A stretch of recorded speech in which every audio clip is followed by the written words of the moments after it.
दो वेक्टर्स दिए हैं p वेक्टर और q वेक्टर, दोनों का मैग्नीट्यूड इक्वल है।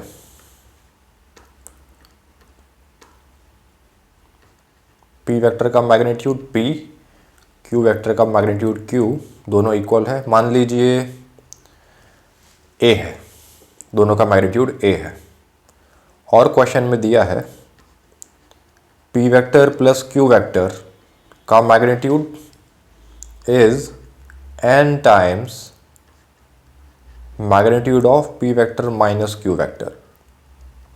मॉड लगाया मतलब मैग्नीट्यूड। तो हमें एंगल पता करना है p वेक्टर और q वेक्टर के बीच में। तो अगर ये वेक्टर p वेक्टर है और ये q वेक्टर है,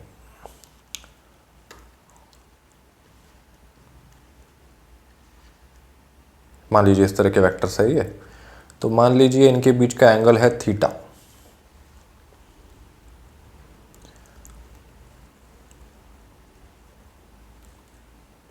तो यहीं से समझ में आता है p वेक्टर और माइनस q वेक्टर के बीच में एंगल क्या होगा। ये जो अभी मैंने वेक्टर ड्रॉ किया, ये वेक्टर माइनस q वेक्टर है, q वेक्टर का ठीक ऑपोजिट और उतने ही लेंथ का वेक्टर। अच्छा, p वेक्टर और माइनस q वेक्टर के बीच में ये एंगल कितना है? ये दिखाई दे रहा है 180 degree minus theta.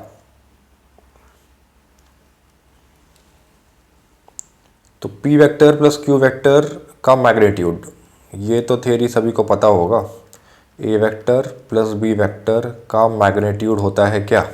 Root of a square plus b square plus 2ab into cos of angle between these two vectors. ठीक है, जो भी एंगल रहेगा दो वेक्टर्स के बीच में। तो p vector plus q vector का मैग्नीट्यूड क्या हुआ? रूट ऑफ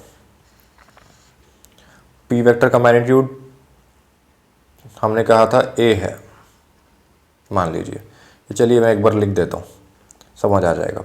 p वेक्टर का मैग्नीट्यूड का square plus q square plus 2pq into cos of p vector और q वेक्टर के बीच में एंगल कितना है? थीटा।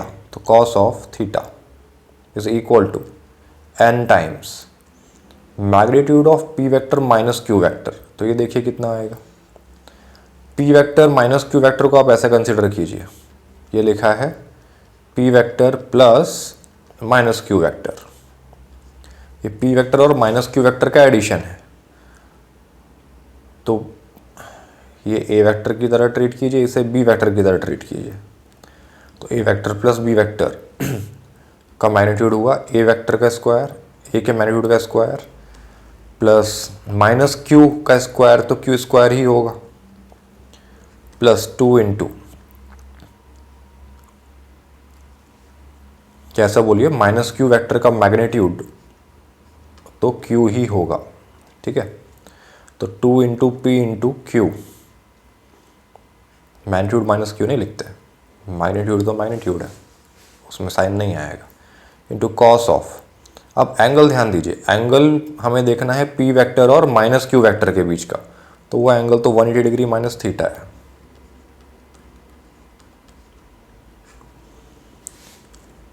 अभी लिखा इससे रूट ऑफ, अब p और q को दोनों को मैं a लिख रहा हूँ, तो ये बना a square plus a square 2a square plus 2 into p into q, मतलब 2 इंटू a, तो ये भी बना 2a square cos theta into n times root of p square plus q square a square plus a square 2a square हुआ, plus 2 times p q, मतलब 2 times a into a 2a square हुआ, cos 180 degree minus theta, ये तो second quadrant का angle हुआ, तो ये होता है माइनस कॉस थीटा।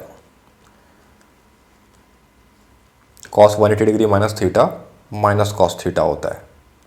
अब दोनों साइड स्क्वायरिंग कर दीजिए,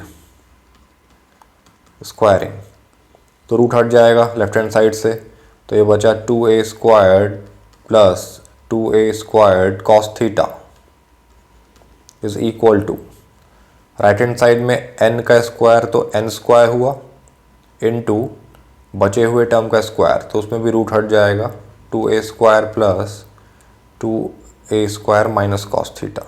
चलिए लिख देते हैं 2a square into minus cos theta. 2a square common है, 1 प्लस कॉस थीटा, हमें कॉस थीटा फाइंड करना है, अल्टीमेटली थीटा फाइंड करना है, तो पहले कॉस थीटा फाइंड कर लेते हैं। एन स्क्वायर टाइम्स, यहाँ भी 2a स्क्वायर कॉमन है, ये बचेगा 1 plus plus into minus minus होता है तो मैंने माइनस ही लिखा, minus cos theta. 2a square से 2a स्क्वायर कैंसिल हुआ, ठीक है। हमें कॉस थीटा फाइंड करना है तो कॉस थीटा को अकेला कीजिए, उसे आइसोलेट कीजिए। N square into 1 n square into minus cos theta n square cos theta. Cos theta के टर्म्स को क्लब किया तो minus n square cos theta को लेफ्ट में लेकर आए तो ये बना n square cos theta plus cos theta already लिखा हुआ है, 1 को राइट में लेकर गए तो ये बनेगा एन स्क्वायर माइनस 1। तो यहाँ से ये आ रहा है,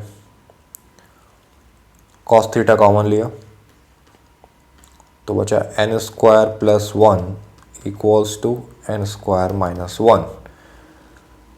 तो यहाँ से कॉस थीटा का वैल्यू आया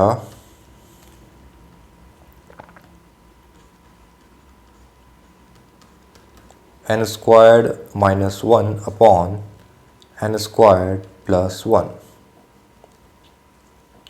तो इसका मतलब थीटा कितना हुआ, cos inverse of n squared minus 1 upon n squared plus 1। यही डिजायर्ड आंसर है।